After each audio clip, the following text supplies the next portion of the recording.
అందరికీ నమస్కారం. ముందుగా అందరికీ చిన్న నోట్ ఏంటంటే, మన సబ్స్క్రైబర్స్ చాలామంది హారర్ వెబ్ సిరీస్ చెప్పమని అడుగుతున్నారు. మీ రిక్వెస్ట్ మేరకు నేను 3-4 వెబ్ సిరీస్ చూశాను. బట్ ఏది నాకు అంత ఇంట్రెస్టింగ్గా అనిపించలేదు. ఇంకా చాలా సిరీస్ చూస్తున్నాను. బట్ ఇలా చూసుకుంటూ ఉంటే ఇంక వీడియోస్ పెట్టడం లేట్ అయిపోతుంది కాబట్టి ప్రస్తుతానికైతే మూవీస్ చెప్తాను. మంచి హారర్ వెబ్ సిరీస్ దొరికిన వెంటనే వెబ్ సిరీస్ చెప్తాను. మీకు ఏమైనా ఇంట్రెస్టింగ్ వెబ్ సిరీస్ తెలిస్తే కింద కమెంట్ సెక్షన్లో మెన్షన్ చేయండి, లేదా నా ఇన్స్టాగ్రామ్లో మెసేజ్ చేయండి. ఇన్స్టాగ్రామ్ లింక్ డిస్క్రిప్షన్లో ఇస్తున్నా. అందరికీ చిన్న రిక్వెస్ట్ ఏంటంటే, ఈ మూవీ ముచ్చట్లు అనే ఛానల్ స్టార్ట్ చేయకముందు నాది ఇంకో ఫుడ్ ఛానల్ ఉండేది. నాది అంటే నాది కాదు, మా మదర్ది. దాని పేరు సింపుల్ అండ్ టేస్టీ రెసిపీస్. అప్పట్లో మనకు అంత వాయిస్ ఓవర్ రాక ఏదో అలా అలా వీడియోలు చేశాను. వాయిస్ ఓవర్ అయితే మామూలుగా ఉండొచ్చు, కానీ అందులో ఫుడ్ ఐటమ్స్ అయితే చాలా బాగుంటాయి. సో మీకు ఆ ఛానల్ లింక్ కింద డిస్క్రిప్షన్లో ఇస్తున్నాను. మీరు ఎలా అయితే ఈ ఛానల్ని ఎంకరేజ్ చేసి ఇక్కడ దాకా తీసుకొచ్చారో ఆ ఛానల్ కూడా చూడండి. ఆ ఛానల్లో కూడా ఆల్మోస్ట్ ఒక 50 ఫుడ్ ఐటమ్స్ దాకా ఉంటాయి. మీరు ఆ ఛానల్ కూడా ఎంకరేజ్ చేస్తే అందులో కూడా మంచి మంచి ఫుడ్ ఐటమ్స్ అయ్యి మా మదర్ ద్వారా మీ ముందుకు తీసుకొస్తాను. ఆ ఛానల్ లింక్ కింద డిస్క్రిప్షన్లో ఇస్తాను, చూడండి. సరే, ఇంక ఇది పక్కన పెట్టేస్తే ఈరోజు వీడియోలో నేను ఎక్స్ప్లెయిన్ చేయబోయే మూవీ ఏంటంటే ది క్లయింట్. ఈ మూవీ 2011లో కొరియాలో రిలీజ్ అయింది. ఇది ఒక కోర్ట్ రూమ్ థ్రిల్లర్ మూవీ. ఈ మూవీ స్టోరీ విన్నాక మీకు గనక ఇలాంటి కోర్ట్ రూమ్ థ్రిల్లర్ మూవీస్ చూడాలి అనుకుంటే మన ఛానల్లో ఇదివరకే పోస్ట్ చేసిన fracture, the Lincoln lawyer, new trial, counter investigation అనే మంచి కోర్ట్ రూమ్ థ్రిల్లర్ మూవీస్ ఉన్నాయి. అవి కూడా చూడండి. వాటికి సంబంధించిన ప్లేలిస్ట్ లింక్ కింద డిస్క్రిప్షన్లో ఇస్తాను. సో మనకి లేట్ చేయకుండా ఇవాళ మూవీ స్టోరీలోకి ఎంటర్ అయిపోదాం. ఓపెనింగ్ సీన్లో హ్యాన్ అనే వ్యక్తి కార్లో అతని ఇంటికి వెళ్తుంటాడు. అలా తన అపార్ట్మెంట్ దగ్గరికి వెళ్ళాక అక్కడ అంబులెన్స్, పోలీసులు, జనాలు వాళ్ళు ఉంటారు. ఎంతమంది ఉన్నారేంటబ్బా అని హ్యాన్ కార్ దిగి అతను తెచ్చుకున్న ఫ్లవర్ బొకేని అలాగే గిఫ్ట్ని తీసుకొని తన ఫ్లాట్కి వెళ్తుంటాడు. అక్కడ బయట ఉన్న జనం అందరూ హ్యాన్ వంక భయంగా చూస్తుంటారు. హ్యాన్ వాళ్ళని చూసుకుంటూ తన ఫ్లాట్ దగ్గరికి వస్తాడు. అక్కడ మెయిన్ డోర్ ఓపెన్ అయి ఉంటుంది. లోపల చాలామంది పోలీసులు ఉంటారు. హ్యాన్కి ఆందోళనగా ఉంటుంది. హాల్లో చాలా ఫుడ్ ఐటమ్స్ అయ్యి ఉంటాయి. అవి చూసుకుంటూ నెమ్మదిగా తన బెడ్రూమ్ దగ్గరికి వెళ్తాడు. అక్కడ చూస్తే తన బెడ్పై చాలా బ్లడ్ అది ఉంటుంది. అది చూసి హ్యాన్ షాక్ అయిపోతాడు. ఫారెన్సిక్ వాళ్ళు అక్కడ క్రైమ్ సీన్ దగ్గర ఫొటోస్ అవి తీస్తుంటారు. అంతలో అక్కడ ఉన్న పోలీస్ ఆఫీసర్ హ్యాన్ దగ్గరికి వచ్చి, వచ్చావా, నీకోసమే వెయిట్ చేస్తున్నావు, రేయ్ వీడిని అరెస్ట్ చేయండి అని పోలీసులకి చెప్తాడు. అరెస్టా, దేనికి సార్ అని హ్యాన్ అంటాడు. నీ వైఫ్ని నువ్వు చంపినందుకు అరెస్ట్ చేస్తున్నావు. నువ్వు ఏమైనా చెప్పాలి అనుకుంటే మీ లాయర్తో చెప్పించు అని హ్యాన్ని అరెస్ట్ చేస్తారు పోలీసులు. పాపం హ్యాన్కి మైండ్ బ్లాక్ అయ్యి అసలు అక్కడ ఏం జరుగుతుందో అర్థం కాకుండా పోతుంది. ఇక్కడ మూవీ టైటిల్ పడుతుంది. హ్యాన్ అర్ధరాత్రి 1:30 ఆ సమయంలో తన వైఫ్ని చంపేశాడు. తర్వాత తన కారులో ఆమె డెడ్ బాడీని తీసుకువెళ్ళి ఎక్కడో పడేశాడు. ఆ తర్వాత ఏమీ తెలియని వాళ్ళలాగా తెల్లవారుజామున తన ఫ్లాట్కి వచ్చాడు. అప్పుడు అక్కడే ఉన్న పోలీసులు హ్యాన్ని అరెస్ట్ చేశారు. హ్యాన్ వైఫ్ యొక్క డెడ్ బాడీ మాకు దొరకలేదు. బట్ అక్కడ ఉన్న సిచ్యువేషన్స్ చూస్తుంటే హ్యాన్ని తన వైఫ్ని చంపేశాడని మాకు అర్థమవుతుంది. ఎందుకంటే హ్యాన్కి అండ్ అతని వైఫ్కి తరచుగా గొడవలు జరుగుతుండేవి. అతని వైఫ్ హ్యాన్ని మోసం చేస్తుంది అన్న విషయంలో, అందుకే ఆమెను చంపేశాడు అని ప్రాసిక్యూషన్ తరపున లాయర్ మీడియా వాళ్ళందరికీ హ్యాన్ కేసు గురించి చెప్తాడు. అయితే హ్యాన్ మాత్రం ఆ హత్య తను చేయలేదని మీడియా వాళ్ళకి చెప్తాడు. నెక్స్ట్ సీన్లో ఈ మూవీ హీరోని చూపిస్తారు. అతని పేరు కాంగ్. హీరో కూడా లాయరే. హీరోకి ఒక ఏజెంట్ ఉంటాడు. అతను హీరో దగ్గరికి వచ్చి, హ్యాన్ కేసుని నువ్వు డీల్ చేయొచ్చు కదా, అతని తరపున వాదించి అతను ఈజీగా కేసు నుంచి బయటపడేయచ్చు కదా, ఎందుకంటే అతని వైఫ్ డెడ్ బాడీ దొరకలేదు కాబట్టి ప్రాసిక్యూషన్ వాళ్ళ దగ్గర స్ట్రాంగ్ ఎవిడెన్స్ ఏమీ ఉండవు. సో ఈ కేసుని నువ్వు డీల్ చేస్తే మనకు ప్లస్ అవుతుంది. పైగా హ్యాన్ కూడా అతని తరపున వాదించమని నిన్నే అడుగుతున్నాడు అని హీరో ఏజెంట్ హీరోతో అంటాడు. అయితే హీరో మొదట్లో ఈ కేసుని టేకప్ చేయడానికి ఇంట్రెస్ట్ చూపించడు, కానీ అతని ఏజెంట్ ఈ కేసును వాదిస్తే వచ్చే మనీలో అతను వాటా తగ్గించుకొని హీరోకి ఎక్కువ మనీ ఇస్తానడంతో హీరో హ్యాన్ కేసుని టేకప్ చేస్తాడు. నెక్స్ట్ సీన్లో హీరో ఒక ఫిల్మ్ యాక్ట్రెస్ తరపున కేసును వాదించి గెలుస్తాడు. ప్రాసిక్యూటర్ లాయర్ ఓడిపోతాడు. ఈ విషయం ఈ ప్రాసిక్యూటర్ లాయర్ పనిచేసే ఫర్మ్ హెడ్కి తెలిసి కేసు ఓడిపోయినందుకు ఆ లాయర్ని తిడతాడు. ఇప్పుడు మళ్ళీ హీరో హ్యాన్ కేసుని టేకప్ చేశాడని తెలుసుకున్న ఈ ఫర్మ్ హెడ్, వీడు అస్తమానం మనకు తగులుకుంటున్నాడేంట్రా అని హ్యాన్ కేసులో ప్రాసిక్యూటర్ లాయర్గా ఉన్న మిన్తో అంటాడు. కాంగ్ ఇదివరకే మన ఫర్మ్లో పనిచేసేవాడు కదా, ఎందుకు మానేశాడు అని మిన్ అడుగుతాడు. కాంగ్ ఒక కేసు విషయంలో కొంచెం వైలెంట్గా బిహేవ్ చేశాడు అని అతని మీద ఆరోపణలు అవి వచ్చాయి. ఆ తర్వాత అతను మన ఫర్మ్ని వదిలేసి సొంతంగా ఇలా కేసెస్ని టేకప్ చేస్తున్నాడు అని మిన్ చెప్తాడు. నెక్స్ట్ సీన్లో హీరో కాంగ్ ఆ యాక్ట్రెస్ కేసు గెలిచినందుకు ఆమె పార్టీ ఇస్తుంది. హీరో అండ్ ఆ యాక్ట్రెస్ ఇద్దరు ఫుల్గా ఎంజాయ్ చేస్తారు. మరోపక్క ఆ రోజు రాత్రి జైల్లో ఉన్న హ్యాన్ చచ్చిపోదామని ఉరివేసుకొని సూసైడ్ అటెంప్ట్ చేస్తాడు. బట్ అది వర్కౌట్ అవ్వదు. నెక్స్ట్ రోజు మార్నింగ్ హీరో పార్ట్నర్ హీరోకి కాల్ చేసి హ్యాన్ సూసైడ్ అటెంప్ట్ గురించి చెప్తాడు. నువ్వు అతని కేసుని సీరియస్గా తీసుకోవట్లేదు, ఇప్పటి వరకు అతన్ని నువ్వు కలవలేదు, అందుకే ఇంకా అతనికి దిక్కులేక సూసైడ్ చేసుకోవాలనుకుంటున్నాడు అని హీరో ఏజెంట్ హీరోతో సీరియస్గా మాట్లాడతాడు. సరే అని చెప్పి ఇంకా హీరో మొదటగా హ్యాన్ని అడ్మిట్ చేసిన హాస్పిటల్కి వెళ్తాడు.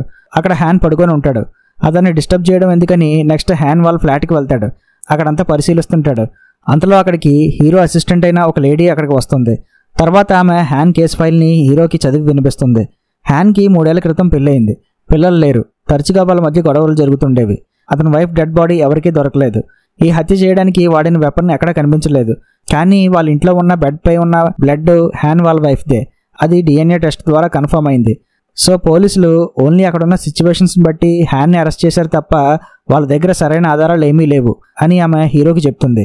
హీరో వాళ్ళు అలా మాట్లాడుకుంటూ మెట్ల మార్గాన కిందకి వెళ్తుంటారు. అక్కడ సీసీ కెమెరాలు ఉండడం హీరో గమనించి అక్కడున్న సెక్యూరిటీ అతన్ని ఆ ఫుటేజ్ ఉందా అని అడుగుతాడు. ఆ ఫుటేజ్ ఇంతకు ముందే పోలీసులకు ఇచ్చాను, ఇప్పుడు తన దగ్గర లేదని అతను చెప్తాడు. ఈ కేసులో ఇంకో ఇంపార్టెంట్ విషయం ఏంటంటే హ్యాన్ ఫింగర్ ప్రింట్స్ తీసుకుందామని చూస్తుంటే అసలు మొత్తం అతని 10 ఫింగర్స్ యొక్క ఫింగర్ ప్రింట్స్ సరిగ్గా పడట్లేదని తెలిసింది అని హీరో అసిస్టెంట్ హీరోకి చెప్తుంది.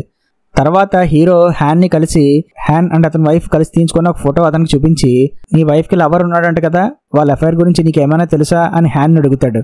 ఆమె ఫోన్లో వాళ్ళిద్దరూ కలిసి ఉన్న ఫోటో చూశాను, సో అలా నాకు తెలుసు అని హ్యాన్ చెప్తాడు. నీకు నీ వైఫ్ లవర్ గురించి ఏమైనా తెలుసా అని హ్యాన్ అడుగుతాడు. తెలియదని హ్యాన్ చెప్తాడు. మరి ఈ విషయం రిపోర్ట్లో ఎందుకు మెన్షన్ చేయలేదు అని హీరో రిపోర్ట్ని చెక్ చేసుకుంటూ ఉంటాడు. నేను ఈ హత్య చేయలేదని మీరు నన్ను నమ్ముతున్నారా అని హ్యాన్ హీరోని అడుగుతాడు. నేను నిన్నే కాదు అందరినీ నమ్ముతాను. చూడు, నేను నిన్ను నమ్ముతున్నాను అన్నది నాకు ఇంపార్టెంట్ కాదు, నీకు ఈ కేసులో ఏం కావాలో అది చేయడమే నాకు ఇంపార్టెంట్ అని హ్యాన్కి చెప్తాడు హీరో. తర్వాత హీరోని తన ఏజెంట్ కలుసుకుంటాడు. పోలీస్ రిపోర్ట్లో హ్యాన్ వైఫ్ యొక్క లవర్కి సంబంధించిన డీటెయిల్స్ మిస్ అయ్యాయి. అతను మనకి ఈ కేసులో హెల్ప్ అవ్వచ్చు. అతన్ని కలుసుకుని ఎంక్వైరీ చేద్దాం. వాడితో మీటింగ్ అరేంజ్ చేయి. ఒకవేళ హ్యాన్ ఆవేశంలో తన వైఫ్ని చంపేశాడు అని తెలిసిందనుకో, అతను కావాలని చంపలేదు, ఆవేశంలో అలా చేశాడు అని కోర్టుకి నిరూపిద్దాం. తర్వాత కోర్టు హ్యాన్కి తక్కువ జైలు శిక్ష విధిస్తుంది అని హీరో తన ఏజెంట్కి చెప్తాడు. ఓకే, మీటింగ్ అరేంజ్ చేస్తాను అని హీరో ఏజెంట్ అంటాడు. నెక్స్ట్ హీరో ఈ కేసులో ప్రాసిక్యూటర్ లాయర్ అయిన మిన్ని కలుసుకొని హ్యాన్ వైఫ్ యొక్క లవర్ గురించి అడుగుతాడు. లవరా? అలాంటి వాడు ఎవడు లేడే, మా ఇన్వెస్టిగేషన్లో మాకు అతనికి సంబంధించి ఎలాంటి డీటెయిల్స్ దొరకలేదు అని మిన్ చెప్తాడు. ఆమె ఫోన్ని చెక్ చేశారా అని హీరో అడుగుతాడు. చెక్ చేసాం, మాకేం దొరకలేదు అని మిన్ చెప్తాడు. కోర్టు రూల్ ప్రకారం మీరు గ్యాదర్ చేసిన ఇన్ఫర్మేషన్ మొత్తం విట్నెస్ లిస్ట్తో సహా అపోనెంట్ లాయర్కి చెప్పాలి. మీరు ఈ విషయంలో అబద్ధం చెప్తున్నారేమో అని నాకు అనిపిస్తుంది, నేను కోర్టుని అప్రోచ్ అవుతా అని హీరో అంటాడు. కరెక్టే, కానీ దానివల్ల నీకు ఏ ఉపయోగం ఉండదు. ఎందుకంటే ఇలాంటి కేసెస్లో లైక్ మర్డర్ జరిగి డెడ్ బాడీ దొరకని కేసెస్లో మేము నీకు ఎలాంటి ఎవిడెన్స్ గురించి చెప్పాల్సిన అవసరం లేదు అని మిన్న అంటాడు. ఓకే, అది చూద్దాం అని చెప్పి హీరో అక్కడి నుంచి వెళ్తుంటే, నువ్వు అస్తమాను మా ఫామ్ టేకప్ చేసే కేసెస్లో ఆపోజిట్ లాయర్గా ఉంటున్నావు, అది నీకు అంత మంచిది కాదు. ఈ కేసుని నువ్వు హ్యాండిల్ చేయకు, తర్వాత నువ్వు చాలా బాధపడాల్సి వస్తుంది అని ఒక రకంగా హీరోని బెదిరించినట్టు మిన్ మాట్లాడతాడు. ఇప్పటి వరకు ఈ కేసుని పెద్దగా పట్టించుకోలేదు, కానీ ఇప్పుడు నువ్వు చెప్పాక కంపల్సరీ ఈ కేసుని నేనే హ్యాండిల్ చేస్తా. సరైన ఎవిడెన్స్ లేవని ప్రూవ్ చేసి హ్యాన్ని ఈ కేసు నుంచి బయటికి రప్పిస్తా అని హీరో అంటాడు. తర్వాత హీరో తన ప్రొఫెసర్ని కలుస్తాడు ఈ కేసు గురించి డిస్కస్ చేద్దామని. ఆ ప్రొఫెసర్ ఎవరో కాదు, ఈ ప్రాసిక్యూటర్ మిన్ వాళ్ళ ఫాదరే. అదే టైంలో మిన్ కూడా తన ఫాదర్ని కలవాలని అనుకుంటాడు. బట్ అతను హీరోతో మాట్లాడుతుండటంతో అతన్ని వెయిట్ చేయమని చెప్తారు. కానీ మిన్ వెయిట్ చేయకుండా అక్కడి నుంచి వెళ్ళిపోతాడు. నెక్స్ట్ సీన్లో ఆ అపార్ట్మెంట్ దగ్గర ఉన్న సీసీటీవీ ఫుటేజ్ని పోలీసులకు ఇచ్చాను అని ఆ సెక్యూరిటీ అతను చెప్పాడు కదా, ఆ ఫుటేజ్ని తీసుకురమ్మని హీరో తన అసిస్టెంట్కి చెప్తాడు. వాళ్ళు ఈ పాటికే ఆ ఫుటేజ్ని డిలీట్ చేసి ఉంటారు అని అసిస్టెంట్ అంటుంది. అయితే ఆ ఫుటేజ్ని కావాలని వాళ్ళు డిలీట్ చేశారు అని అయినా ప్రూవ్ చేద్దాం, దానికి సంబంధించిన ఎవిడెన్స్నైనా కలెక్ట్ చేయి అని హీరో అంటాడు. మరో 3 రోజుల్లో హ్యాన్ కేసు కోర్టులో ట్రయల్కి రాబోతుంది అని హీరోకి తెలుస్తుంది. హీరో ఈ కేసుని బాగా స్టడీ చేసి ఇందులో 3 విషయాలు మిస్ అవుతున్నాయి. 1, ఈ హ్యాన్ వైఫ్ యొక్క లవర్ డీటెయిల్స్. 2, సీసీటీవీ ఫుటేజ్, అది మనకి ఎందుకు ఇవ్వలేదు. ఇంకా 3వది, ఆ రోజు నేను హ్యాన్ వాళ్ళ ఇంట్లో అబ్జర్వ్ చేసినప్పుడు వాళ్ళ లివింగ్ రూమ్లో ఉన్న ఒక లైట్ మిస్ అయింది. ఆ లైట్ని ఎవరు తీశారు, అలాగే ఎందుకు తీశారు అని హీరో తన అసిస్టెంట్ దగ్గర మాట్లాడుతుంటాడు. నెక్స్ట్ హ్యాన్ వైఫ్ వాళ్ళ మదర్.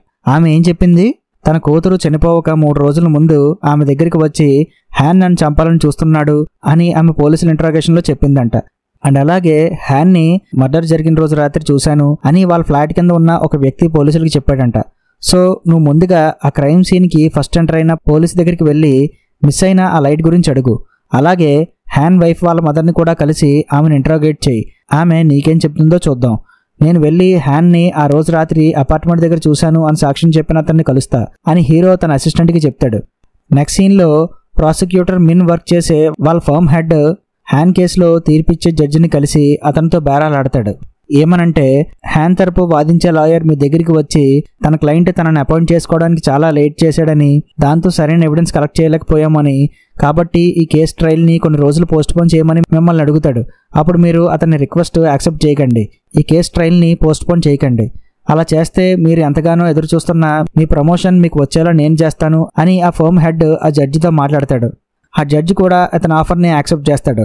వీళ్ళిద్దరూ మాట్లాడుకుంటుండగా అదే టైంలో మరో పక్క హీరో తన ఏజెంట్ని కలుసుకొని మర్డర్ జరిగిన రోజు రాత్రి హ్యాన్ తన ఇంటికి వస్తుండగా అతను బాగా టైర్డ్ అయి ఉండడంతో రెగ్యులర్గా అతని ఇంటికి వచ్చే షార్ట్ కట్ రూట్ మిస్ అయ్యాడంట. దాంతో అతను హైవే మీదుగా ఇంటికి వస్తుండగా అనుకోకుండా అక్కడ ఉన్న గార్డ్ రైలుకి డాష్ ఇచ్చాడంట. సో నువ్వేం చేస్తావంటే హ్యాన్ చెప్పిన ఆ స్టోరీ నిజమో కాదో కనిపెట్టి అతను చెప్పిన యాక్సిడెంట్కి సంబంధించి ఎలాంటి ఎవిడెన్స్ అయినా సంపాదించు. లైక్ అతను ఎక్కడ గార్డ్ రైల్కి డాష్ ఇచ్చాడో ఆ ప్లేస్ ఎక్కడో చూడు. అండ్ అప్పుడు అలా జరిగినప్పుడు అక్కడ ఎవరైనా ఉంటే వాళ్ళు హ్యాన్ని చూసారేమో ఇలాంటి ఎవిడెన్స్ కలెక్ట్ చేయి. ఒకవేళ హ్యాన్ చెప్పింది నిజమై విత్ ఎవిడెన్స్తో కోర్టులో మనం ప్రూవ్ చేస్తే గనక మర్డర్ జరిగిన టైంలో హ్యాన్ బయటే ఉన్నాడని మనం కోర్టులో ప్రూవ్ చేయొచ్చు అని హీరో తన ఏజెంట్కి చెప్తాడు. ఏంటి 3 రోజుల్లో కేసు ట్రయల్కి వస్తుంది, ఈ లోపుగా నేను ఈ ఎవిడెన్స్ అన్ని కలెక్ట్ చేయాలా, జరిగే పనేనా అని ఏజెంట్ అంటాడు. డోంట్ వర్రీ, ట్రయల్ పోస్ట్పోన్ అవుద్దులే అని హీరో అంటాడు. అవునా, ఎలాగా అని ఏజెంట్ అడుగుతాడు. కట్ చేస్తే హీరో తన క్లయింట్ హ్యాన్ జ్యూరీ ట్రయల్ కోరుతున్నాడు అని కోర్టుకి ఒక రిక్వెస్ట్ లెటర్ పంపిస్తాడు. దానికి కోర్టు యాక్సెప్ట్ చేస్తుంది. దాంతో ఈ కేసు కోర్టులో ట్రయల్కి రావడానికి మరో 2 వారాల పాటు పోస్ట్పోన్ అవుతుంది.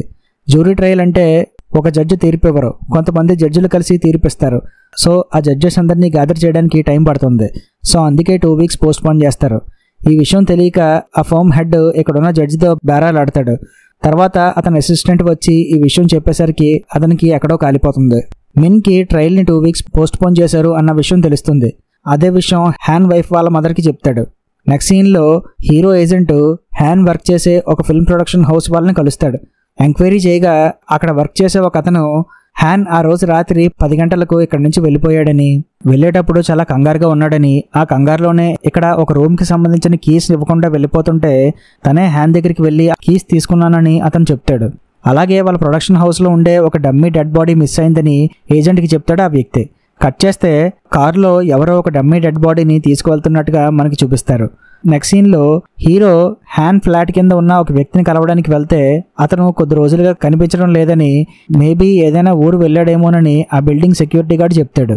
ఆ రోజు రాత్రి మీరు బిల్డింగ్ దగ్గర లేరంట, ఎక్కడికో వెళ్ళి చాలాసేపటి తర్వాత వచ్చారంట అని హీరో సెక్యూరిటీ అతన్ని అడుగుతాడు. ఎక్కడికో వెళ్ళలేదండి, ఈ బిల్డింగ్ పక్కన పార్కింగ్ లాట్ ఉంది. ఆ రోజు రాత్రి విచిత్రంగా ఒకేసారి అక్కడ పార్కింగ్లో ఉన్న అన్ని కార్లు ఒకేసారి అలారం సౌండ్స్ చేసాయి. అదే టైంలో నా వెనకతలు ఏదో పడ్డట్టుగా ఒక నీడలాగా నాకు కనిపించింది అని ఆ సెక్యూరిటీ అతను చెప్తాడు. తర్వాత వాళ్ళ బిల్డింగ్ దగ్గర ఉన్న సీసీ కెమెరాస్ని హ్యాండిల్ చేస్తున్న కంపెనీ వాళ్ళని కలుస్తాడు హీరో. ఒక డిటెక్టివ్ వచ్చి ఈ ఫుటేజ్ని తీసుకువెళ్ళాడు, అతని పేరు లీ అని ఆ కంపెనీలో వర్క్ చేసి అతను చెప్తాడు. అతను ఆ రోజు నైట్ 1:30 అవుతుండగా వచ్చి ఫుటేజ్ని తీసుకువెళ్ళాడు అని రికార్డ్స్ చూసి ఆ కంపెనీ అతను హీరోకి చెప్తాడు. ఏంటి 1:30 అవుతుండగానా, అంటే అతను వచ్చేసరికి ఇంకా 1:30 అవ్వలేదా అని హీరో అంటాడు. అవ్వలేదు సార్, రికార్డ్స్లో అలాగే ఉంది అని కంపెనీ అతను చెప్తాడు. మర్డర్ జరిగింది 1:30కి. ఈ డిటెక్టివ్ లీ మర్డర్ జరగకముందే ఫుటేజ్ని తీసుకున్నాడా అని హీరోకి డౌట్ వస్తుంది. సో ఒక విషయం కన్ఫర్మ్, ఆ సీసీటీవీ ఫుటేజ్ కంపల్సరీ ఆ డిటెక్టివ్ లీ దగ్గరైనా ఉండాలి లేదా ప్రాసిక్యూటర్ మిన్ దగ్గరైనా ఉండాలి అని హీరో అనుకుంటాడు. ఈ విషయం తన అసిస్టెంట్కి చెప్పి వెంటనే ఆ డిటెక్టివ్ లీని కలవమని ఆమెకి చెప్తాడు. అయితే ఈమె ఆ డిటెక్టివ్ లీని కలవడానికి ట్రై చేస్తుంది, అతను అక్కడ కనిపించడు. నెక్స్ట్ సీన్లో ఈ ఏజెంట్తో ఒక ట్రాఫిక్ పోలీసు అతను మాట్లాడతాడు. అతను హీరో ఏజెంట్తో ఏం చెప్తాడంటే, ఆ రోజు హ్యాన్ తన కారులో వెళ్తుండగా సుమారు రాత్రి 11 ఆ టైంలో హ్యాన్ కారు వెనకతలే వాళ్ళు కూడా తమ కారులో వెళ్తున్నామని, హ్యాన్ కారు వెనక డిక్కీలో ఏదో ఉన్నట్టుగా మాకు అనిపించి అతని కారు నెంబర్ని చెక్ చేస్తే అది రిజిస్టర్ అయ్యి లేదు. మాకు ఇంకా డౌట్ వచ్చి అతను కారు ఆపి హ్యాన్ని పట్టుకుని అరెస్ట్ చేద్దాం అనుకున్నాం. తీరా కార్ డిక్కీలో చూస్తే అది ఒక డమ్మీ డెడ్ బాడీ అని తెలిసింది. ఈ లోపుగా ఆ వ్యక్తి రెచ్చిపోయి మమ్మల్ని కొట్టాడు, అదే జరిగింది ఆ రోజు అని ఆ పోలీస్ అతను హీరో ఏజెంట్కి చెప్తాడు. నెక్స్ట్ సీన్లో హీరో ఒక 2 క్యాండిల్స్ని తీసుకువచ్చి తన ఆఫీస్లో పనిచేసే అమ్మాయికి ఇచ్చి, ఇందులో ఒక క్యాండిల్ని ఫుల్గా కరిగిపోయేదాకా వెలిగించుంచు, ఆ తర్వాత 2వ క్యాండిల్ని వెలిగించు. ఈ క్యాండిల్ కరిగిపోయి కింద కనిపిస్తున్న ఈ మార్క్ వరకు వచ్చేదాకా వెలిగించుంచు. అప్పుడు ఈ 2 క్యాండిల్స్ కరిగిపోవడానికి మొత్తం ఎంత టైం పట్టిందో చెప్పు అని ఆమెకు చెప్తాడు. కానీ ఇదంతా ఎందుకు అని అమ్మాయి అడుగుతుంది. ఆ రోజు నేను హ్యాన్ వాళ్ళ ఇంటికి వెళ్ళి సెర్చ్ చేస్తున్నప్పుడు నాకు వాళ్ళ ఇంట్లో సేమ్ ఇలాంటి క్యాండిల్సే కనిపించాయి. అందులో ఒకటి పూర్తిగా కరిగిపోయింది, 2వ క్యాండిల్ ఈ మార్క్ వరకు కరిగిపోయి ఉన్నట్టు కనిపించింది. అప్పుడు నాకు అర్థమైంది ఏంటంటే, ఒక క్యాండిల్ కరిగిపోయాక ఎవరో 2వ క్యాండిల్ని వెలిగించారు. అది ఎవరు, హ్యాన్ వాళ్ళ వైఫా లేదా ఇంకెవరైనా అని డౌట్. సో నువ్వు ముందు ఈ పనిలో ఉండు అని ఆ అమ్మాయికి చెప్తాడు హీరో. సేమ్ ఇలాగే ఈ క్యాండిల్స్ గురించి ప్రాసిక్యూటర్ మిన్ కూడా ఆలోచిస్తాడు. అయితే అతను ఈ క్యాండిల్ని వెలిగించింది హ్యానే అని ఫిక్స్ అయిపోతాడు. మరోపక్క హీరో ఏజెంట్ ఆ హైవే దగ్గర యాక్సిడెంట్ జరిగిన స్పాట్ కోసం వెతుక్కుంటూ ఉండగా అక్కడ హైవే పక్కన ఒక చిన్న షాప్ లాంటిది కనిపిస్తుంది. ఈ ఏజెంట్ ఆ షాప్ దగ్గరికి వెళ్ళి కొన్ని రోజుల క్రితం ఇక్కడ ఏదైనా యాక్సిడెంట్ జరగడం మీరు ఏమైనా చూసారా అని అతన్ని అడుగుతాడు. యాక్సిడెంట్ లేదు, ఏమీ లేదు, ముందు బయటికి పో అని ఆ ఏజెంట్ని తరిమేస్తాడు ఆ ముసలతను. మీకు ఏమైనా గుర్తుకు వస్తే ఫోన్ చేయండి అని చెప్పి ఏజెంట్ తన విజిటింగ్ కార్డ్ని ఆ షాప్ దగ్గర పెట్టేస్తాడు. కరెక్ట్గా అదే టైంలో ఒక కుర్రాడు కుంటుకుంటూ ఆ షాప్ దగ్గరికి వస్తాడు. ఆ కుర్రాడిని చూసిన ఏజెంట్ ఆ అబ్బాయితో మాట్లాడే ప్రయత్నం చేస్తాడు. కానీ ఆ అబ్బాయి ఏమీ మాట్లాడకుండా ఆ షాప్లోకి వెళ్ళిపోతాడు. తర్వాత ఏజెంట్ హీరోకి కాల్ చేసి, ఇదిగో ఇక్కడ యాక్సిడెంట్ జరిగిన స్పాట్ని కనిపెట్టడం చాలా కష్టంగా ఉంది. నాకు తెలిసిన ఇన్ఫర్మేషన్ అలా ఆ హ్యాన్ ఒక డమ్మీ డెడ్ బాడీని కారులో తీసుకువెళ్తుంటే పోలీసులు అతన్ని పట్టుకున్నారు. తర్వాత అది డమ్మీ డెడ్ బాడీ అని తెలిసి అతను వదిలేశారంట, అంతే అని హీరో ఏజెంట్ చెప్తాడు. మొత్తం అంతా సీసీటీవీ ఫుటేజ్లోనే ఉందయ్యా. మేబీ అందులోనే కిల్లర్ రికార్డ్ అయి ఉన్నాడేమో. అసలు ఆ డిటెక్టివ్ లీ ఎందుకని ఆ సీసీటీవీ ఫుటేజ్ని మర్డర్ జరగకముందే తీసుకున్నాడు? అసలు అందులో అతని హస్తం ఏమైనా ఉందా? లేదా ఇంకెవరైనా పెద్దవాళ్ళు ఈ కేసులో ఇన్వాల్వ్ అయి ఉన్నారంటావా? లేకపోతే వాళ్ళు ఎందుకని కిల్లర్ని దాస్తున్నారు అని హీరో తన ఏజెంట్తో ఫోన్లో మాట్లాడుతూ ఆలోచిస్తుంటాడు. తర్వాత కేసు ట్రయల్కి వస్తుంది. కోర్టులో ప్రాసిక్యూటర్ మిన్ మాట్లాడుతూ, మర్డర్ జరిగిన స్పాట్లో మొత్తం 3 లీటర్స్ బ్లడ్ కలెక్ట్ చేసాం. మాకు డెడ్ బాడీ అయితే దొరకలేదు, కానీ ఒక మనిషి చనిపోయాడు అని కన్ఫర్మ్ చేయడానికి సాధారణంగా ఒకరి డెడ్ బాడీలో 2.5 to 3 లీటర్స్ మధ్యలో బ్లడ్ పోతే చాలు చనిపోయారు అని కన్ఫర్మ్ చేయొచ్చు. సో స్పాట్లో మాకు 3 లీటర్స్ పైన బ్లడ్ దొరకడం వల్ల హ్యాన్ వైఫ్ చనిపోయిందని కన్ఫర్మ్ చేసాం. నెక్స్ట్ ఫారెన్సిక్ వాళ్ళకి ఆ ఇంట్లో హ్యాన్వి అండ్ అతని వైఫ్కి సంబంధించిన ఫింగర్ ప్రింట్స్ తప్ప మరి ఎవరి ఫింగర్ ప్రింట్స్, DNA శాంపిల్స్ కానీ దొరకలేదు. అలాగే వాళ్ళ ఇంట్లోకి ఎవరు బలవంతంగా రాలేదు. అంటే అక్కడ తలుపులు పెరగలేదు, కిటికీలు పగలలేదు. అంటే ఎవరో తెలిసిన వాళ్ళే దర్జాగా ఇంట్లోకి వచ్చారు, లేదా తెలిసిన వాళ్ళే కాబట్టి హ్యాన్ వైఫ్ వాళ్ళని ఇంట్లోకి రాణించింది. సో ఇంకెవరు వస్తారు? ఆ టైంలో హ్యానే రావాలి. సో అక్కడ మాకు కనిపించిన పరిస్థితులను బట్టి చూస్తే హ్యానే తన వైఫ్ని చంపేశాడు అని కన్ఫర్మ్ అయ్యాం అని కోర్టుకి వివరిస్తాడు ప్రాసిక్యూటర్ మిన్. తర్వాత క్రైమ్ సీన్లో ఉన్న క్యాండిల్ ఫొటోస్ చూపిస్తూ అందులో ఒక క్యాండిల్ పూర్తిగా కరగలేదు. అంటే ఎవరో ఈ క్యాండిల్ని తర్వాత వెలిగించారు. సో ఈ క్యాండిల్ కరిగిపోయిన టైంని బట్టి క్యాలిక్యులేట్ చేస్తే అది సుమారు హ్యాన్ వైఫ్ చనిపోయే టైం దగ్గరికి వస్తుంది. సో ఆ క్యాండిల్ని హ్యానే వెలిగించి ఉంటాడు అని మిన్ అంటాడు. అప్పుడు హీరో మధ్యలో కలగజేసుకొని, ఆ క్యాండిల్ని హ్యాన్ కాకుండా మరెవరైనా వెలిగించి ఉండొచ్చు కదా అని అంటాడు. ఎవరైనా అంటే థర్డ్ పర్సన్ ఎవరైనా ఉన్నారా? దానికి సంబంధించి మీ దగ్గర ఏమైనా ఆధారాలు ఉన్నాయా అని జడ్జి హీరోని అడుగుతాడు. ఆధారాలు ఏమీ లేవని హీరో చెప్తాడు. అయితే ప్రాసిక్యూటర్ వారు చెప్పింది ఫాలో అవ్వాలి అని జడ్జి అంటారు. అక్కడికి ఆ సీన్ కట్ అవుతుంది. నెక్స్ట్ సీన్లో హీరో హ్యాన్ వైఫ్ వర్క్ చేసే ఆఫీస్కి వెళ్ళి హ్యాన్ వైఫ్ యొక్క కొలీగ్ని ఎంక్వైరీ చేస్తాడు. ఆమె ఏం చెప్తుందంటే హ్యాన్ వైఫ్ ఎందుకో బాగా డిప్రెషన్లో ఉండేదని, ఆమె చనిపోయే ఒక నెల ముందు హ్యాన్ 3 రోజుల పాటు ఒక బిజినెస్ పని మీద వేరే ఊరు వెళ్ళడంతో ఆమె ఇంకా డిప్రెషన్లో ఉన్నదని, ఆమె ఒక డాక్టర్ దగ్గర ట్రీట్మెంట్ కూడా తీసుకుంటుందని ఆమె చెప్తుంది. హ్యాన్ వైఫ్ వాళ్ళ అమ్మ ఎలాంటిది అని హీరో అడగ్గా, ఆమె చాలా పొసెసివ్, కూతురంటే చాలా ఇష్టం, కూతుర్ని ఎప్పుడూ తన దగ్గరే ఉంచుకోవాలని చూసేది, అందుకే హ్యాన్ అంటే పెద్దగా ఇష్టం ఉండేది కాదని ఆమె చెప్తుంది. ఈమె చెప్పింది విన్న హీరో ఆమెకి ట్రీట్మెంట్ ఇచ్చిన డాక్టర్ గురించి ఎంక్వైరీ చేయమని తన ఏజెంట్కి చెప్తాడు. నెక్స్ట్ సీన్లో మిన్ ఆ బిల్డింగ్ దగ్గర రికార్డ్ అయిన సీసీటీవీ ఫుటేజ్ని చెక్ చేస్తుంటాడు. అందులో హ్యాన్ కంగారుగా లిఫ్ట్ ఎక్కుతున్నట్టు ఉంటుంది. ఈ ఫుటేజ్ని డిలీట్ చేద్దామా వద్దా అని మిన్ ఆలోచిస్తుంటుండగా అంతలో మిన్ వాళ్ళ బాస్ అక్కడికి వస్తాడు. అతను రావడానికి చూసిన మిన్ ఆ ఫుటేజ్ని డిలీట్ చేస్తాడు. ఆ కాంగ్ అంటే హీరో ఆ డిటెక్టివ్ని కోర్టులో విచారించాలనుకుంటున్నాడంట. ఆ డిటెక్టివ్ లీ కనుక కోర్టులో మాట్లాడితే మనం ఇరుక్కుంటాం, జాగ్రత్తగా హ్యాండిల్ చేయి అని మిన్కి చెప్తాడు వాళ్ళ బాస్. నెక్స్ట్ సీన్లో ఆ డిటెక్టివ్ లీని ఎందుకు కోర్టుకి రప్పించాలని చూస్తున్నారు? ఒకవేళ ఆ ఫుటేజ్లో హ్యాన్ కనుక ఉన్నట్టయితే అది మనకు మైనస్ అవుతుంది కదా, ఆ ఫుటేజ్లో ఎవరున్నారో మనకి సరిగ్గా తెలియదు కదా అని హీరో అసిస్టెంట్ హీరోతో అంటుంది. అప్పుడు హీరో మాట్లాడుతూ, యాక్చువల్గా నా ప్లాన్ ఏంటంటే డిటెక్టివ్ లీని కోర్టుకి రప్పించాలని కాదు, అతనికి నోటీస్ ఇస్తే అతను మనతో కాంటాక్ట్ అవుతాడు. ఎందుకంటే అతనికి కోర్టులో రావడానికి ఇష్టం ఉండదు కాబట్టి. ఎందుకంటే కోర్టుకు వస్తే నేను అతన్ని ప్రశ్నిస్తాను కదా, ఆ సీసీటీవీ ఫుటేజ్ని ఎందుకు మర్డర్ జరగకముందే తీసుకువెళ్ళావని. సో అప్పుడు సమాధానం చెప్పలేక అతనే ఇరుక్కుంటాడు. దాంతో అది అతని ఉద్యోగానికి రిస్క్, అందుకే అతను కోర్టుకి రాడు, మనతోనే కాంటాక్ట్ అవుతాడు చూడు అని హీరో అంటాడు. హీరో అలా అంటాడో లేదో ఆ డిటెక్టివ్ లీ హీరో అసిస్టెంట్ని కలుస్తాడు. ఆ ఫుటేజ్ తన దగ్గర లేదు, మిన్ దగ్గర ఉందని, మీకు కావాలంటే ఆ ఫుటేజ్ కాపీని మీకు కూడా ఇస్తాను, కానీ నన్ను మాత్రం కోర్టుకి లాగద్దు అని డిటెక్టివ్ లీ హీరో అసిస్టెంట్తో అంటాడు. ఈ విషయం తెలుసుకున్న హీరో వెంటనే ఆ విట్నెస్ లిస్ట్లో నుంచి లీని తీసేస్తున్నట్టుగా కోర్టుకి నోటీస్ ఇస్తాడు. ఈ విషయం తెలుసుకున్న మిన్ను అయితే ఆ డిటెక్టివ్ లీ హీరోని కాంటాక్ట్ అయ్యాడనమాట. అందుకే విట్నెస్ లిస్ట్లో నుంచి అతన్ని తీసేశాడు అని అర్థం చేసుకుంటాడు. ఆ డిటెక్టివ్ లీపై ఒక కన్నేసి ఉంచమని మిన్ తన మనుషులకు చెప్తాడు. తనపై మిన్ నిఘా వేసి ఉంచాడు అన్న విషయం తెలుసుకున్న డిటెక్టివ్ లీ అదే విషయం హీరో అసిస్టెంట్కి చెప్పి నేను ఇప్పుడు మీకు హెల్ప్ చేయలేను అని ఆమెకు చెప్పేస్తాడు.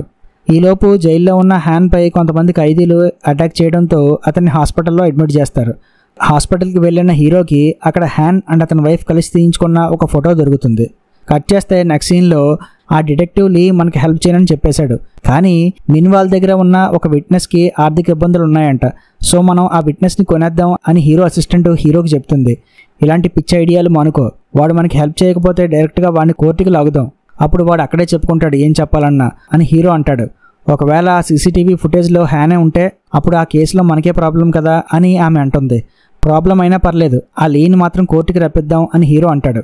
నెక్స్ట్ సీన్లో ఒక పోలీస్ ఆఫీసర్ హీరో ఇంట్లో ఒక ఫైల్ని పెడతాడు. హీరో ఇంటికి వచ్చాక ఆ ఫైల్ని చెక్ చేస్తాడు. అందులో ఏముంటుందంటే కొన్ని నెలల క్రితం ఒక స్కూల్ అమ్మాయిని ఒక వ్యక్తి రేప్ చేసి చాలా దారుణంగా చంపేశాడు. అది ఎవరో సైకో కిల్లర్ చేశాడేమో అనుకుని పోలీసులు అప్పుడు సిటీ అంతా అలర్ట్ చేశారు. వాళ్ళ ఇన్వెస్టిగేషన్లో వాళ్ళకి ఎలాంటి క్లూ దొరకలేదు. వాళ్ళు ఎలాంటి అనుమానితుల్ని పట్టుకోలేదు, ఒక్కడిని తప్ప. వాడెవడో కాదు, హ్యాన్.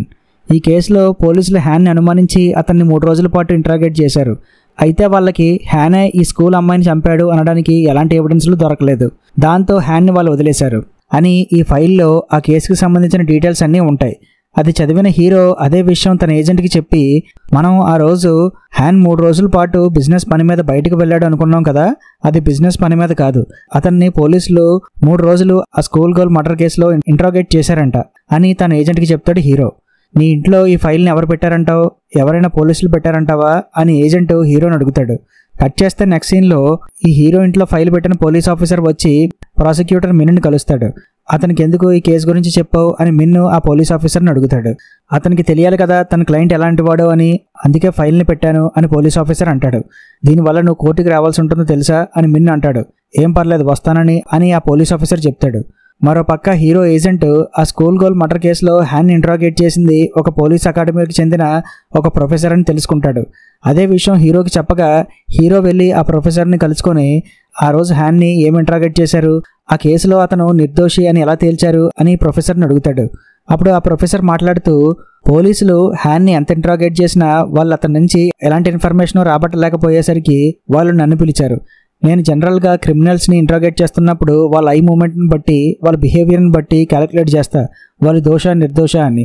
అయితే ఆ రోజు నాకు హ్యాన్ బిహేవియర్లో ఎలాంటి తేడా కనిపించలేదు, అందుకే అతను నిర్దోషి అని చెప్పా. ఆ తర్వాత అతన్ని వదిలేశారు, కానీ మళ్ళీ రీసెంట్గా అతన్ని అరెస్ట్ చేశారని తెలిసింది. ఇక్కడ ఇంపార్టెంట్ విషయం ఏంటంటే ఆ స్కూల్ గర్ల్ మర్డర్ కేసులోని అలాగే ఈ మర్డర్ కేసులోని కూడా హ్యాన్కి ఆపోజిట్గా వాదించిన లాయర్ ఒకడే, అతనే ప్రాసిక్యూటర్ మిన్ అని హీరోకి చెప్తాడు ఆ ప్రొఫెసర్.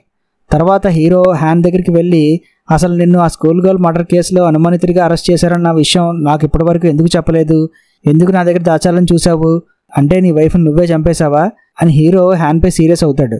నేను నా వైఫ్ని చంపలేదు, ఈ స్కూల్ గర్ల్ మర్డర్ కేసులో నేను అరెస్ట్ అయ్యాను అని మీకు చెప్తే మీరు నన్ను తప్పుగా అర్థం చేసుకుంటారని నా కేసుని టేకప్ చేయరేమో అని ఆలోచించి మీ దగ్గర ఈ విషయం దాచానంతే. నన్ను ఎవరూ నమ్మట్లేదు, ఇప్పుడు మీరు కూడా నన్ను నమ్మకపోతే ఇంక నేను ఏం చేయాలి అని హీరో దగ్గర బాధపడతాడు హ్యాన్. తర్వాత హీరో అక్కడి నుంచి వెళ్ళిపోతుంటే అతన్ని తన అసిస్టెంట్ కలుస్తుంది. ఈ కేసు మనం ఓడిపోబోతున్నాం అని హీరో ఆమెతో అంటాడు. ఏం జరిగింది అని ఆమె అడుగుతుంది. ఇంతకు ముందు జరిగిన ఒక school girl rape and murder కేసులో అనుమానితుడిగా హ్యాన్ అరెస్ట్ చేశారంట, అది చాలదా మనం ఈ కేసులో ఓడిపోవడానికి అని హీరో ఆమెతో అంటాడు. అయితే ఈ కేసు నీకు వదిలేయడమేనా అని ఆమె అడుగుతుంది. చూద్దాం అని చెప్పి హీరో వెళ్ళిపోతాడు. తర్వాత హీరో తన ఏజెంట్ని కలుస్తాడు. ఏంటి అంత డల్గా ఉన్నావు, ఏమైంది అని అతను హీరోని అడుగుతాడు. ఈ కేసు మనం అనుకున్నంత ఈజీగా తేలట్లేదు. ఎప్పుడైతే హ్యాన్ ఆ స్కూల్ గర్ల్ మర్డర్ కేసులో అరెస్ట్ అయ్యాడని తెలిసిందో ఇంకా ప్రాసిక్యూటర్ వాళ్ళకి ఒక మోటివ్ దొరికినట్టే. వాళ్ళు కోర్టులో ఏం చెప్తారంటే హ్యాన్ ఒక స్కూల్ గర్ల్ మర్డర్ కేసులో అరెస్ట్ అయ్యాడు, ఆ విషయం అతని వైఫ్కి తెలిసింది. ఆమె మొదట్లో నమ్మకపోయినా పోలీసులు చెప్పే స్టోరీస్కి ఆమె హ్యానే మర్డర్ చేశాడని నమ్మింది. దాంతో ఆమె హ్యాన్తో గొడవలు పడడం స్టార్ట్ చేసింది. తన వైఫ్కి తన గురించి తెలిసిపోయింది కాబట్టి ఇంకా ఆమె బ్రతకూడదని హ్యాన్ తన వైఫ్ని చంపేశాడు. సో హ్యాన్ తన వైఫ్ని చంపడానికి కారణం ఇదే అని అన్నట్టుగా కోర్టులో వాదిస్తాడు ఆ ప్రాసిక్యూటర్ మిన్.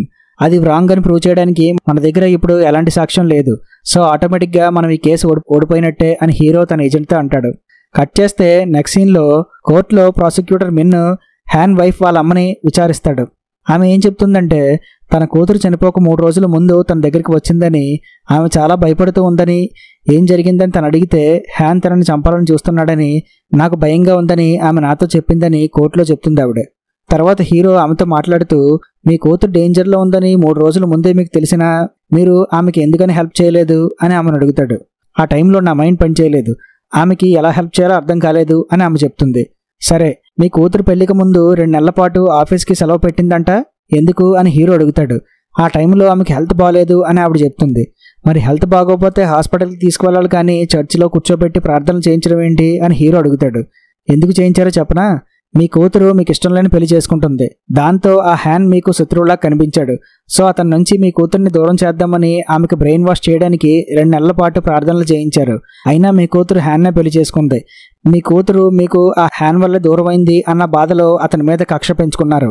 ఆ రోజు మీ కూతురు మీ దగ్గరికి వచ్చి తన ఆపదలో ఉన్నానని చెప్పినప్పుడు కూడా మీరు మళ్ళీ ఆమెను ప్రార్థనలకి తీసుకువెళ్ళాలి అనుకున్నారు.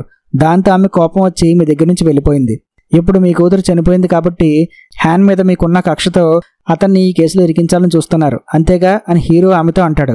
అయితే హీరో మాటలకి ఆమె ఎమోషనల్ అయిపోయి కోర్టులో హ్యాన్ మీద అరుస్తుంది, వీడి వల్లే నా కూతురు చనిపోయిందని. అక్కడితో ఆ సీన్ కట్ అవుతుంది.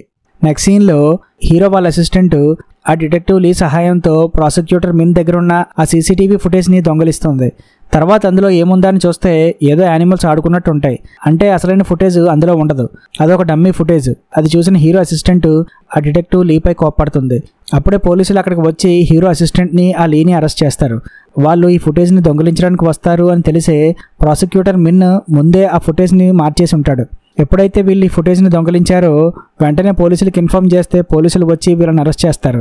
ఇలా చేయడం వల్ల హీరో తన దగ్గర ఉన్న ఎవిడెన్స్ని దొంగిలించడానికి చూశాడు, అది క్రైమ్ కాబట్టి అతని లైసెన్స్ని క్యాన్సిల్ చేయండి అని జడ్జిని అడగాలన్నది ప్రాసిక్యూటర్ మిన్ ఐడియా. అయితే హీరో ఆ ఫుటేజ్ని దొంగిలించాలి అని అనుకోకపోయినా వాళ్ళ అసిస్టెంట్ హీరోకి తెలియకుండా చేసినా అది హీరో మడికే చుట్టుకుంటుంది కాబట్టి ఇప్పుడు ప్రాసిక్యూటర్ మిన్ ప్లాన్ ప్రకారంగా హీరో ఇరుక్కుపోయాడనమాట. అయితే హీరో ఇప్పుడు ఏం చేస్తాడంటే తన తరపున వాదించడానికి ఒక ప్రొఫెసర్ సహాయం తీసుకుంటాడు. నేను ఇందాకే చెప్పాను కదా, ఈ ప్రొఫెసర్ ప్రాసిక్యూటర్ మిన్ వాళ్ళ ఫాదర్ అని. ఈ ప్రొఫెసర్ చాలా పెద్ద లాయర్, అందుకే ప్రాసిక్యూటర్ మిన్ వర్క్ చేసే వాళ్ళ ఫామ్ హెడ్ కూడా ఈయనకు భయపడతాడు. కాంగ్పై అంటే హీరోపై పెట్టిన కేసెస్ని వాపస్ తీసుకోండి, లేదంటే నేను ఎంటర్ అవ్వాల్సి వస్తుంది అని అతను మిన్కి అండ్ వాళ్ళ బాస్కి చెప్తాడు. అయితే మిన్ మాత్రం ఇది నా ప్రెస్టేజ్ ఇష్యూ, నేను ఈ కేసు ఓడిపోకూడదు నాన్నగారు, అందుకే ఈ పని చేశాను అని అంటాడు. అయితే అతనితో వాదించగలు, ఇరికించి కాదు అని చెప్తాడు మిన్ వాళ్ళ ఫాదర్. కట్ చేస్తే మిన్ అండ్ హీరో ఇద్దరూ కూడా జడ్జి దగ్గర వాదనలు ఆడతారు. ఈ మిన్ కావాలనే నన్ను ఇరికించాడు, అతని దగ్గర సీసీటీవీ ఫుటేజ్ పెట్టుకొని మాకెందుకు సబ్మిట్ చేయలేదు అని హీరో అంటాడు. నేను సబ్మిట్ చేసేలోపు వాళ్ళే దొంగలించాలని చూశారు సార్ అని మిన్ అంటాడు. వాళ్ళ వాదనలు విన్న జడ్జు హీరో లైసెన్స్ని అయితే క్యాన్సిల్ చేయడు కానీ ఆ సీసీటీవీ ఫుటేజ్ని ఇంక ఎవిడెన్స్ కింద పరిగణించను అని చెప్తాడు. దానికి హీరో కూడా ఓకే అంటాడు. ఇంకా మీ దగ్గర ఎవిడెన్స్ ఏమైనా ఉంటే ఇక్కడే నా ముందే చెప్పండి అని జడ్జి అడుగుతాడు. సర్జన్ సీఈఓ అనే రిటైర్డ్ పోలీస్ ఆఫీసర్ సార్, అతని ఈ కేసులో కొత్త ఎవిడెన్స్. హ్యాన్ వైఫ్ చనిపోవక 1 నెల ముందు ఈ సర్జన్ సీఈఓని రిక్వెస్ట్ చేసింది హ్యాన్ మీద నిఘా పెట్టమని. సో అతను ఈ కేసులో కీలకమైన సాక్ష్యం సార్ అని మిన్ అంటాడు. ఇది నేను ఒప్పుకోను, అతని గురించి మాకు ముందే ఎందుకు చెప్పలేదు అని హీరో అంటాడు. పర్లేదులే, ఇప్పుడు చెప్పాడుగా, నేను అతన్ని అలౌ చేస్తున్నాను, ఇంక మీరు వెళ్ళి మీ పని చూసుకోండి అని వాళ్ళిద్దరినీ అక్కడి నుంచి పంపేస్తాడు ఆ జడ్జి. నెక్స్ట్ సీన్లో హీరో ఏజెంట్కి ఆ హైవే పక్కన షాప్లో ఉన్న ముసలతను కాల్ చేసి పిలుస్తాడు. ఆ ఏజెంట్ ఆ ముసలతను దగ్గరికి వెళ్తాడు. ఈ కార్ నెంబర్ నీదేగా అని ఒక కార్ నెంబర్ని ఏజెంట్కి చూపిస్తాడు. అది చూసిన ఏజెంట్ అది తనది కాకపోయినా ఇది నా కారే అని అంటాడు. నా కొడుకుని నీ కారుతో గుద్దేసి అప్పుడు కారులో పారిపోయావు, అప్పుడు నా కొడుకు కాలు విరిగిపోయింది, అతన్ని ఇప్పుడు హాస్పిటల్స్కి అది తిప్పాల్సి వస్తుంది, ఈ బిల్స్ అవి ఎవరు కడతారనుకున్నావు, నువ్వే కట్టాలి అని ఆ ముసలతను అంటాడు. ఏ టైంలో మీ కొడుకు యాక్సిడెంట్ చేశానో గుర్తుందా అని ఏజెంట్ అడుగుతాడు. ఎందుకు గుర్తులేదు, సుమారు ఆ రోజు రాత్రి 1:30 ఆ ప్రాంతంలో యాక్సిడెంట్ చేశావు అని అతను చెప్తాడు. సో ఈ ముసలతను దగ్గర ఈ ఏజెంట్కి కావాల్సిన ఇన్ఫర్మేషన్ ఉండడంతో సరే మీ కొడుక్కి ఆపరేషన్ ఖర్చు నేను పెట్టుకుంటా, కానీ నాకు మీరు చిన్న హెల్ప్ చేయాలి అని చెప్తాడు ఆ ఏజెంట్. ఇక్కడ చిన్న విషయం ఏంటంటే ఇక్కడ ఏజెంట్ యాక్సిడెంట్ చేయలేదు, హ్యాన్ యాక్సిడెంట్ చేశాడు. ఆ ముసలతనికి సరిగ్గా గుర్తులేక ఏజెంటే యాక్సిడెంట్ చేశాడేమో అనుకుంటున్నాడు అంతే. నెక్స్ట్ సీన్లో కోర్టులో ఆ సర్జన్ సీఈఓ అనే రిటైర్డ్ పోలీస్ ఆఫీసర్ని విచారిస్తాడు ప్రాసిక్యూటర్ మిన్. చనిపోయిన హ్యాన్ వైఫ్ మీకు ఎలా తెలుసు, ఆమెతో మీకు ఎలాంటి సంబంధం ఉంది అని అడుగుతాడు. అప్పుడు అతను ఏం చెప్తాడంటే కొన్ని నెలల క్రితం ఒక స్కూల్ గర్ల్ మర్డర్ కేసుని ఇన్వెస్టిగేట్ చేసింది నేనే. అప్పుడు ఆ కేసులో ఈ హ్యానే మా అనుమానితుడు. కానీ సరైన ఆధారాలు లేక ఈ హ్యాన్ని వదిలేయాల్సి వచ్చింది. హ్యాన్ని వదిలేసాం, కానీ నేనైతే ఆ కేసుని వదలలేదు. నాకు ముందు నుంచి ఇతనిపై అనుమానం ఉంది. అందుకే హ్యాన్ని వదిలేశాక తెలియకుండా అతన్ని ఫాలో అయ్యేవాడిని. అందుకే ఇతని మూమెంట్ని కనిపెట్టడం కోసం ఒకరోజు వాళ్ళ ఇంట్లో ఎవరూ లేనప్పుడు వాళ్ళ ఇంటి హాల్లో ఉన్న ఒక లైట్ దగ్గర ఒక బగ్ని పెట్టాను. కానీ అప్పుడే నన్ను బయట నుంచి వచ్చిన హ్యాన్ వాళ్ళ వైఫ్ చూసేసింది. అప్పుడు ఆమెకి హ్యాన్ని అరెస్ట్ చేసి 3 రోజుల పాటు ఇంటరాగేట్ చేసాం, కానీ ఏమీ ఉపయోగం లేదు అని ఆ కేసు గురించి అంతా ఆవిడకి చెప్పా. హ్యాన్ ఆ 3 రోజులు బిజినెస్ పని మీద బయటికి వెళ్ళాను అని ఆమెకు అబద్ధం చెప్పాడంట. అందుకే ఆవిడకి కూడా ఎందుకో అనుమానం వచ్చి హ్యాన్ మీద అనుమానం వచ్చింది. సో అప్పుడు నేను ఆవిడని హెల్ప్ అడిగా, హ్యాన్ ఎలాగైనా పట్టుకోవాలని. ఆవిడ కూడా అందుకు ఒప్పుకుంది.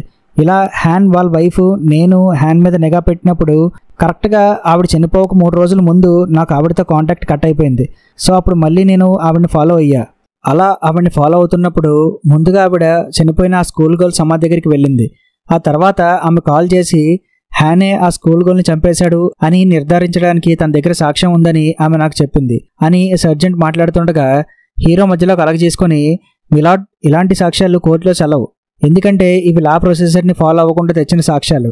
సో కోర్టులో వీటిని అనుమతించకండి అని హీరో జడ్జిని అడుగుతాడు. జడ్జి అందుకు యాక్సెప్ట్ చేసి ఆ సాక్ష్యాలు ఏవి చూపించకుండా మీరు చెప్పాలనుకున్నది ఫినిష్ చేయండి అని జడ్జి ఆ సర్జెంట్కి చెప్తారు. అప్పుడు ఈ సర్జెంట్ మాట్లాడుతూ, హ్యాన్ మళ్ళీ ఒక బిజినెస్ పని మీద బయటికి వెళ్తున్నాడు అని తెలిసింది. నాకెందుకో డౌట్ వచ్చి అతను ఫాలో అయ్యా. అలా ఆ బిజినెస్ పని మీద వెళ్ళినోడు మళ్ళీ సడన్గా ఇంటికి రిటర్న్ అయ్యాడు. నేను అతను ఫాలో అయ్యా, కానీ మధ్యలో అతను మిస్ అయ్యాడు. ఈ పాయింట్ గుర్తుపెట్టుకోండి, తర్వాత మాట్లాడుకుందాం. అప్పుడు మళ్ళీ నేను అతని ఇంటికి వెళ్ళి చూస్తే అక్కడ బెడ్పై చాలా బ్లడ్ అది ఉంది. ఇంట్లో ఎవరు లేరు.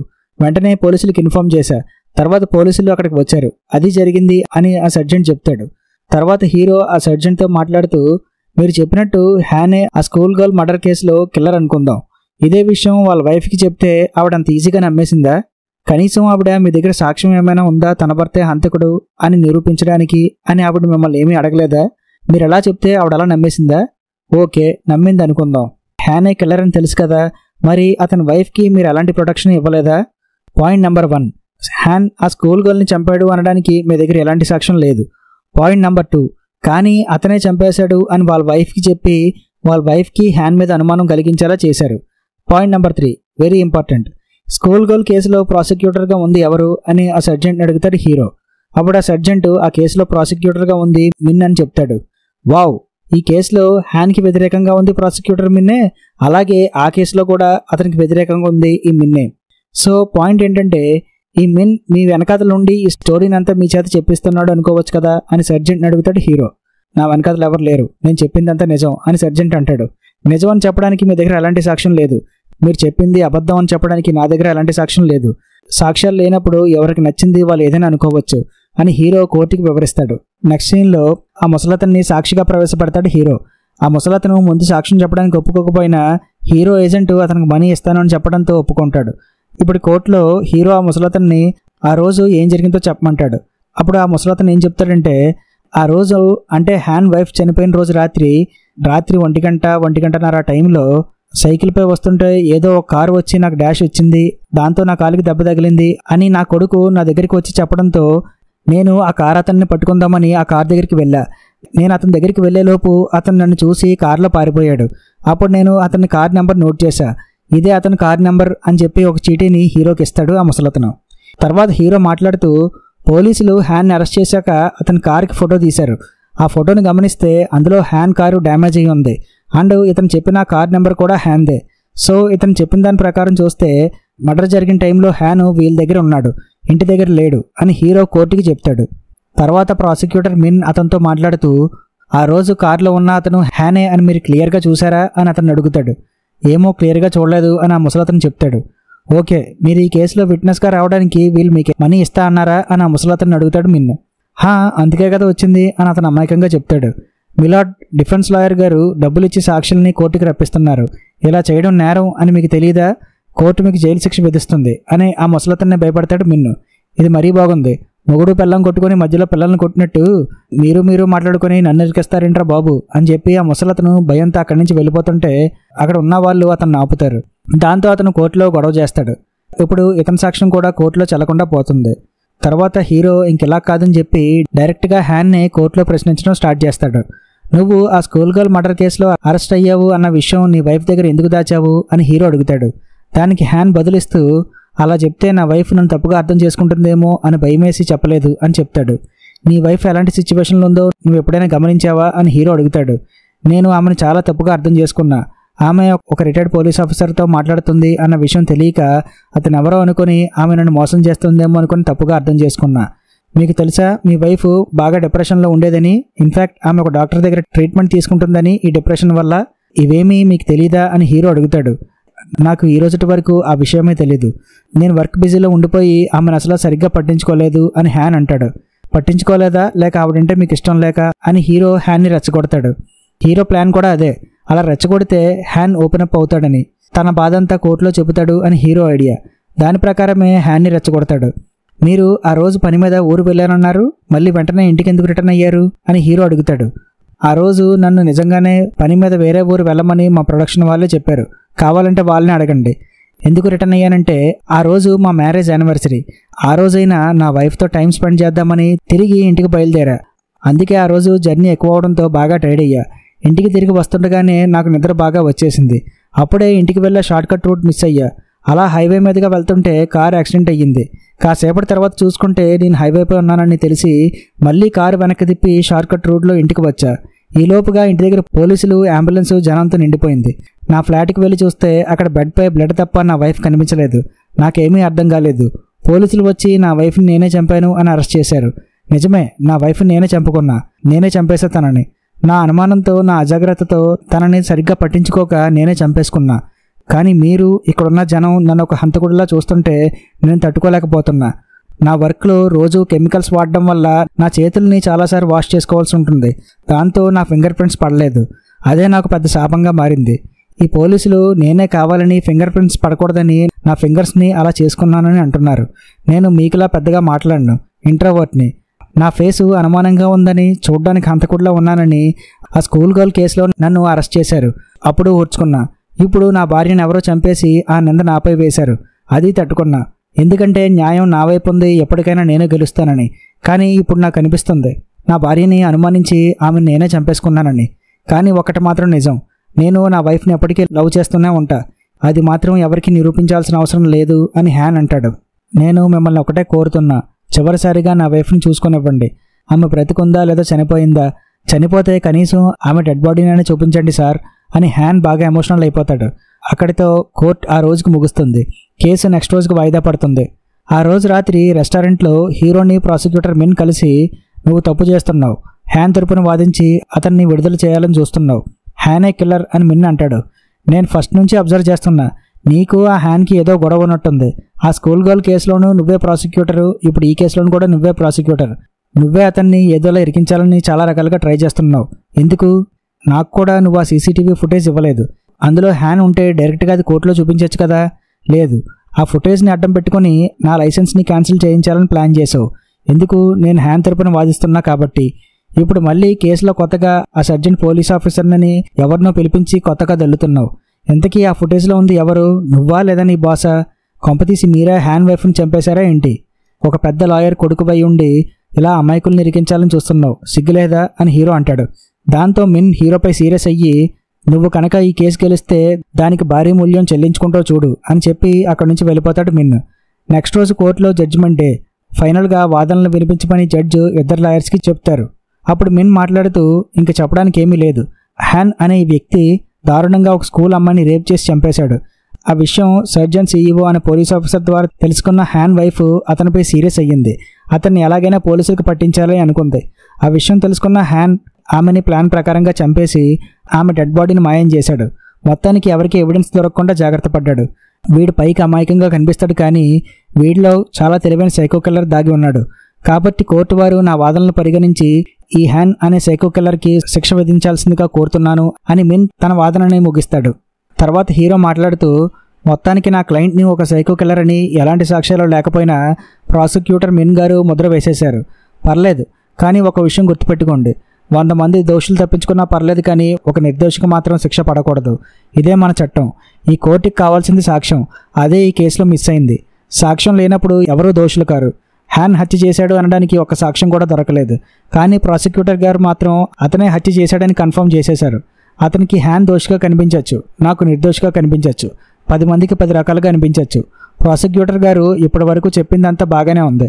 అది పర్ఫెక్ట్గా హ్యానే కిల్లరు అని ఫ్రేమ్ చేయడానికి సరిగ్గా సూట్ అవుతుంది. కానీ సాక్ష్యం ఏది? ఒకరు ఊహల మీద బేస్ అయ్యి కోర్టులో ఎప్పుడు తీర్పులు ఇవ్వరు. అలా ఇస్తే ఈ చట్టాలు ఎందుకు? మేము లాయర్స్గా పనిచేయడం ఎందుకు? హ్యాన్ ఒక సాధారణమైన వ్యక్తి, ఎవరితోనూ పెద్దగా మాట్లాడ్డు. తన లైఫ్ ఏదో తనది. అలాంటి వాడిని పట్టుకొని ఒక అమ్మాయిని రేప్ చేసి చంపేశాడు, తన వైఫ్ని చంపేశాడు అని మన ఊహలతో అతన్ని ఒక పెద్ద సైకో కిల్లర్ కింద చిత్రీకరించాం. కానీ సాక్ష్యాలు లేని ఊహించుకున్న వాదనలు ఎంత ప్రమాదకరమో ఇప్పుడు మీకు నేను చూపిస్తాను. హ్యాన్ వైఫ్ బ్రతికే ఉంది. నేను 3 అంకెలు లెక్కపెట్టేలోపు ఆమె ఆ డోర్ ఓపెన్ చేసుకొని వస్తుంది చూడండి అని కోర్టులో ఉన్న వారందరినీ ఆ డోర్ వైపు చూడమని చెప్తాడు హీరో. అందరూ ఆ డోర్ వైపు చూస్తారు. హీరో 3 అంకెలు లెక్క పెడతాడు. అయినా హ్యాన్ వైఫ్ రాదు. చూసారా, ఇప్పటి వరకు హ్యాన్ వైఫ్ చనిపోయింది అని మనం అందరం అనుకున్నాం. ఇప్పుడు ఆమె బ్రతికుంది, ఆ డోర్ ఓపెన్ చేసుకుని వస్తుంది చూడండి అని అంటే ఆమె బ్రతికుందేమో అనుకుని అందరూ ఆ డోర్ వైపు చూశారు. ఎందుకంటే ఆమె చనిపోయినట్టుగా ఆమె డెడ్ బాడీ ఎక్కడా మనకి దొరకలేదు. ఒకవేళ ఆమె డెడ్ బాడీ కనుక మనకి దొరుకుంటే ఆమె చనిపోయిందని మనం కన్ఫర్మ్ అయ్యేవాళ్ళం. అప్పుడు నేను ఆమె బ్రతికుందని చెప్పినా మీరెవరు నమ్మేవారు కాదు, ఆ డోర్ వైపు చూసేవారు కాదు. సో ఆమె చనిపోయింది అని నమ్మడానికే మన దగ్గర ఎలాంటి సాక్ష్యాలు లేనప్పుడు ఇంకా ఆమెని తన భర్తే చంపాడు అని మనం ఎలా నమ్మగలం? సో మళ్ళీ చెప్తున్నా, కోర్టుకు కావాల్సింది సాక్ష్యం. అది ఈ కేసులో లేదు. 100 మంది దోషులు తప్పించుకున్నా పర్లేదు, ఒక్క నిర్దోషికి మాత్రం శిక్ష పడకూడదు అన్న స్టేట్మెంట్ని మనం బలంగా నమ్మితే నా క్లయింట్ హ్యాన్ని ఒక నిర్దోషిగా తీర్పు ఇవ్వాల్సిందిగా కోర్టు వారిని కోరుతున్నా అని హీరో తన వాదనల్ని ముగిస్తాడు. ఇద్దరి వాదనలు విన్న కోర్టు ఈ కేసులో స్ట్రాంగ్ ఎవిడెన్స్ లేనందుకు హ్యాన్ని నిర్దోషిగా ప్రకటిస్తూ కోర్టు తీర్పిస్తుంది. దాంతో హీరో ఈ కేసుని గెలుస్తాడు. హ్యాన్కి ఒక్కసారిగా ఊపిరి పీల్చుకున్నట్టు అనిపిస్తుంది. తనకి ఇంత హెల్ప్ చేసినందుకు హీరోకి మనస్ఫూర్తిగా థ్యాంక్స్ చెప్తాడు హ్యాన్. అక్కడితో ఈ కేసు క్లోజ్ అవుతుంది. తర్వాత హీరో దగ్గరికి ప్రాసిక్యూటర్ మిన్ వచ్చి ఈ కేసుని ఇక్కడితో క్లోజ్ అయిపోయింది అనుకోకు, మేము పై కోర్టులో అప్పీల్కి వెళ్తాం అంటాడు. అప్పుడైనా కొంచెం సాక్ష్యాలు సేకరించండ్రా, మరీ లాజిక్ లేకుండా కేసులు వాదించకండ్రా బాబు అని హీరో అంటాడు. సరే ఓకే, అవును చెప్పడం మర్చిపోయా, ఇందాక చాలా బాగా వాదించావు, నేనే ఫ్లాట్ అయిపోయా. బట్ నాకు వచ్చిన డౌట్ వచ్చింది. అదేంటంటే ఇందాక నువ్వు 3 నెంబర్స్ లెక్క పెట్టాక అందరూ డోర్ వైపు చూశారు, కానీ నీ క్లయింట్ ఆ హ్యాన్ మాత్రం డోర్ వైపు చూడలేదు. ఎందుకంటావు? ఆలోచించుకో అని హీరోకి చెప్పి అక్కడి నుంచి వెళ్ళిపోతాడు మిన్. ఆ వెంటనే హీరోకి తన ఏజెంట్ ఒక ఫోటో పంపిస్తాడు. యాక్చువల్గా హీరో ఏజెంట్ ఇందాక తీర్పు ఇవ్వకముందు హీరోకి కాల్ చేస్తాడు. బట్ కోర్టులో కాల్ అటెండ్ చేయకూడదు కాబట్టి హీరో ఆ కాల్ అటెండ్ చేయడు. ఇంతకీ ఇప్పుడు హీరోకి పంపించిన ఫోటో ఏంటంటే ఒక డ్యామ్కి సంబంధించిన ఫోటో. అది చూడడానికి ఎగ్జాక్ట్గా హీరో దగ్గర ఉన్న హ్యాన్ అండ్ అతని వైఫ్ కలిసి తీయించుకున్న ఫోటోలో వెనకాతల ఉండే బ్యాక్గ్రౌండ్ డ్యామ్ లాగే ఉంది. వెంటనే హీరో తన ఏజెంట్కి కాల్ చేస్తాడు. అప్పుడు తన ఏజెంట్ ఏం చెప్తాడంటే ఆ ముసలతని కొడుక్కి హాస్పిటల్లో ట్రీట్మెంట్ ఇప్పించి ఇంటికి తీసుకువస్తుండగా దారిలో తనకి ఈ డ్యామ్ కనిపించిందని, ఈ డ్యామ్ దగ్గరే హ్యాన్ అండ్ అతని వైఫ్ ఫోటో తీయించుకున్నారు కదా అని ఆ ఫోటో గుర్తుకు వచ్చి ఈ డ్యామ్ దగ్గర ఆగాను అని, అయితే ఈ డ్యామ్ దగ్గర నుంచి బ్యాక్ రోడ్ ఒకటి ఉందని, అది డైరెక్ట్గా ఈ ముసలతని స్టోర్ దగ్గరికే దారి తీస్తుందని ఏజెంట్ చెప్తాడు. హ్యాన్కి ఈ రూట్ గురించి తెలుసా అని హీరో అడుగుతాడు. మేబీ తెలిసే ఉండొచ్చేమో, వాడు ఏదో పని మీద ఇక్కడికి వచ్చి ఉండొచ్చు. అంతేకాదు ఈ ముసలతను మనకు ఒక అబద్ధం చెప్పాడు. అదేంటంటే యాక్చువల్గా హ్యాన్ వచ్చి తన కొడుక్కి డాష్ ఇవ్వలేదంట. అక్కడ హ్యాన్ కార్ పార్క్ చేసి ఉంటే అతని కొడుకే వెళ్ళి హ్యాన్ కార్కి డాష్ ఇచ్చాడంట. అప్పుడు హ్యాన్ కార్లో లేడంట. అయితే ఈ ముసలతను తన కొడుకు ఆ కార్ని డ్యామేజ్ చేసినందుకు అతను కాంపన్సేషన్ అడుగుతాడేమో అన్న భయంతో మనకి ఇలా హ్యానే వచ్చి తన కొడుక్కి డాష్ ఇచ్చాడు అన్నట్టుగా అబద్ధం చెప్పాడు. ఇంకో విషయం ఏంటంటే హ్యాన్ ఆ డ్యామ్ దగ్గర నుంచి తన కార్ దగ్గరికి రావడం ఈ ముసలతను కొడుకు దూరంగా ఉండి చూశాడంట అని ఈ ఏజెంట్ చెప్తాడు. దెబ్బకి హీరోకి మొత్తం విషయం అర్థమవుతుంది. ఆ హ్యాన్ తనని చాలా పెద్ద బకరా చేశాడని. అంటే సింపుల్గా చెప్పాలంటే ప్రాసిక్యూటర్ మిన్ చెప్పినట్టు హ్యానే కిల్లర్, అతనే తన వైఫ్ని చంపేశాడు. ఇప్పుడు హీరో తీరిగ్గా కూర్చొని ఒక్కొక్క విషయాన్ని రీకాల్ చేసుకుంటూ ఉంటాడు. ఇప్పుడు మొత్తం కథని ఒకసారి ఫస్ట్ నుంచి డీటెయిల్గా చూద్దాం. ముందుగా హ్యాన్ ఆ స్కూల్ గర్ల్ని రేప్ చేసి చంపేశాడు. ఆ కేసులో అతన్ని ఇంట్రాగేట్ చేసిన ఎవిడెన్స్ లేకపోవడంతో అతను వదిలేశారు. అయితే హ్యానే కిల్లర్ అని బలంగా నమ్మిన ఆ సర్జన్ CEO అనే రిటైర్డ్ పోలీస్ ఆఫీసర్ తన ఉద్యోగానికి రిజైన్ చేసి హ్యాన్ని సీక్రెట్గా ఫాలో అయ్యేవాడు. అలా తను వాళ్ళ ఇంటిలో ఆ లైట్ దగ్గర ఒక బగ్ని పెడుతుండగా హ్యాన్ వాళ్ళ వైఫ్ అతన్ని చూసేస్తుంది. అందుకే స్టార్టింగ్లో హీరో హాల్లో లైట్ని ఎవరు తీసేశారు అంటాడు కదా, అది తీసింది ఈ పోలీస్ ఆఫీసరే ఈ బగ్ని పెట్టడం కోసం. తర్వాత హ్యాన్ వైఫ్కి ఆ సర్జెంట్ పోలీస్ ఆఫీసర్ హ్యానే కిల్లర్ అని చెప్పి అతన్ని పట్టుకోవడం కోసం తనకి హెల్ప్ చేయమని అడిగాడు. ఆమె అందుకు ఒప్పుకుంది. కానీ ఆమెకు మాత్రం హ్యానే కిల్లర్ అంటే నమ్మలేదు. నమ్మితే ఆమె చనిపోయే రోజు అదే హ్యాన్ వాళ్ళ యానివర్సరీ రోజున అతని కోసం అంత స్పెషల్ డిన్నర్ ఎందుకు ప్రిపేర్ చేస్తుంది? సరైన సాక్ష్యం దొరికితేనే ఆమె హ్యానే కిల్లర్ అని నమ్ముదాం అనుకుంది. కరెక్ట్గా వాళ్ళ మ్యారేజ్ యానివర్సరీ రోజే ఆమెకి ఒక సాక్ష్యం దొరికింది. అదే చనిపోయిన ఆ స్కూల్ గర్ల్ యొక్క నోటి పన్ను.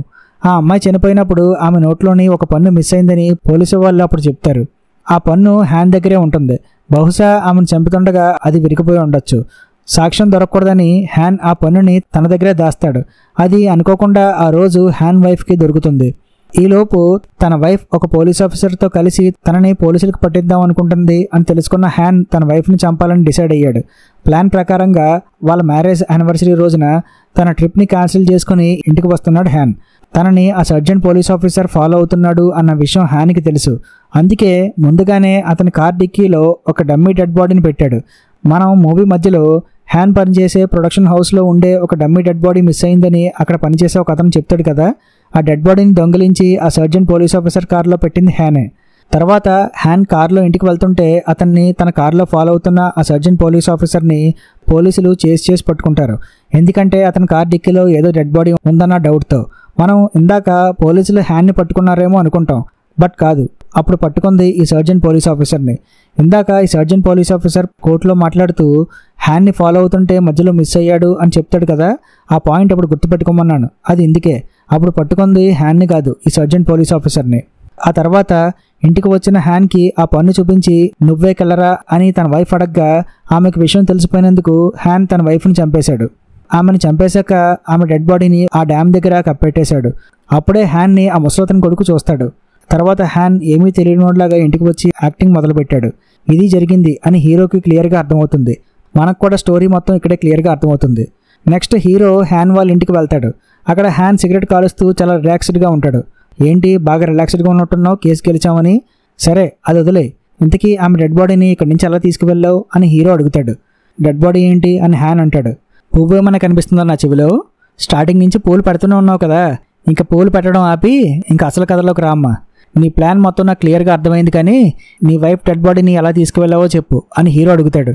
అప్పుడు హ్యాన్కి హీరోకి మొత్తం విషయం అర్థమైందని తెలిసి అలా నడుచుకుంటూ తన బాల్కనీ దగ్గరికి వెళ్ళి ఆ గ్రిల్పై కూర్చొని నేను డెడ్ బాడీని తీసుకువెళ్ళలేదు, ఇక్కడి నుంచి కిందకి పడేశాను అని చెప్తాడు.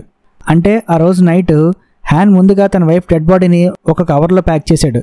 తర్వాత పార్కింగ్ లాట్లో ఉన్న అన్ని కార్లని కొట్టి వాటి అలారమ్స్ని యాక్టివేట్ చేశాడు. దాంతో కార్లన్నీ సౌండ్స్ చేయడం స్టార్ట్ చేశాయి. ఈలోపుగా హ్యాన్ మళ్ళీ ఫ్లాట్కి వెళ్ళి తన వైఫ్ డెడ్ బాడీని పైనుంచి కిందకి విసిరేస్తాడు. అదే టైంలో కార్లన్నీ సౌండ్స్ చేయడంతో ఆ బిల్డింగ్ వాచ్మెన్ అటు సైడ్ వెళ్తాడు. అందుకే అతను తన వెనక నుంచి ఏదో నీడలా కనిపించింది అంటాడు కదా, అది హ్యాన్ వైఫ్ యొక్క డెడ్ బాడీ పైనుంచి కింద పడుతున్నప్పుడు గోడపై అతను కనిపించిన నీడే. సో అలా హ్యాన్ తన వైఫ్ డెడ్ బాడీని పైనుంచి కిందకు పడేసి ఆ తర్వాత కారులో ఆ డ్యామ్ దగ్గరికి తీసుకువెళ్ళి అక్కడ కప్పెట్టేస్తాడు. అదే విషయం హీరోకి చెప్తాడు హ్యాన్. ఇంకా క్యాండిల్ విషయానికి వస్తే ఆబ్వియస్లీ అది వెలిగించింది హ్యానే. ఇంకో విషయం ఏంటంటే ప్రాసిక్యూటర్ మిన్ ఆ ఫుటేజ్ని ఎందుకు డిలీట్ చేస్తాడంటే ఆ ఫుటేజ్లో ఉంది హ్యాన్ కాదు, ఈ సర్జెంట్ పోలీస్ ఆఫీసరే. హ్యాన్ని ఫాలో అవడం కోసం ఈ సర్జెంట్ అస్తమాను అతని ఇంటికి వెళ్తుండేవాడు కదా. సో అలా అతని ఇంటి దగ్గర ఉన్న సీసీటీవీ ఫుటేజ్లో ఈ సర్జెంట్ రికార్డ్ అయ్యేవాడు. ఆ రోజు రాత్రి కూడా హ్యాన్ని ఫాలో అవుతూ వాళ్ళ ఇంటికి వెళ్ళినప్పుడు అతను లిఫ్ట్లో వెళ్ళాడు. అప్పుడు అతను అక్కడ ఉన్న కెమెరాస్లో రికార్డ్ అయ్యాడు. ఒకవేళ ఆ ఫుటేజ్ని కనుక మిన్ హీరోకి ఇస్తే అప్పుడు హీరో ఆ సర్జెంట్ పోలీస్ ఆఫీసర్ ఎవరు అని ఎంక్వైరీ చేయడం స్టార్ట్ చేస్తాడు. బట్ అతని సాక్ష్యం ఈ కేసులో బాగా ఇంపార్టెంట్ అనుకున్న మిన్ ఆ ఫుటేజ్ని డిలీట్ చేస్తాడు. మనమేమో ఆ ఫుటేజ్లో హ్యాన్ ఉన్నాడేమో అని అనుకుంటాం. ఇంకా ఫైనల్గా ఆ బాల్కనీ గ్రిల్పై కూర్చున్న హ్యాన్ అక్కడి నుంచి కింద పడి చనిపోవాలనుకుంటాడు. ఎందుకంటే అతనికి జైల్లో ఉండడం ఇష్టం ఉండదు కనుక. బట్ హీరో అతన్ని పట్టుకొని ఆపుతాడు. తర్వాత పోలీసులు వచ్చి హ్యాన్ని అరెస్ట్ చేస్తారు. హ్యాన్ మాట్లాడిందంతా హీరో రికార్డ్ చేస్తాడు. నెక్స్ట్ సీన్లో ఆ డ్యామ్ దగ్గర ప్రాసిక్యూటర్ మిన్ని కలిసి ఆ రికార్డర్ని ఇచ్చి కేసుని మళ్ళీ రీఓపెన్ చేయమని చెప్తాడు హీరో. ఆ డ్యామ్ దగ్గర పోలీసులకి హ్యాన్ వైఫ్ యొక్క డెడ్ బాడీ దొరుకుతుంది. కేసుని రీఓపెన్ చేయడం వల్ల నీ రెప్యుటేషన్ దెబ్బతింటుందేమో అని మిన్ అంటాడు. పర్లేదు, న్యాయం గెలిస్తే చాలు అని హీరో అంటాడు. అక్కడతో ఈ మూవీ ఎండ్ అవుతుంది.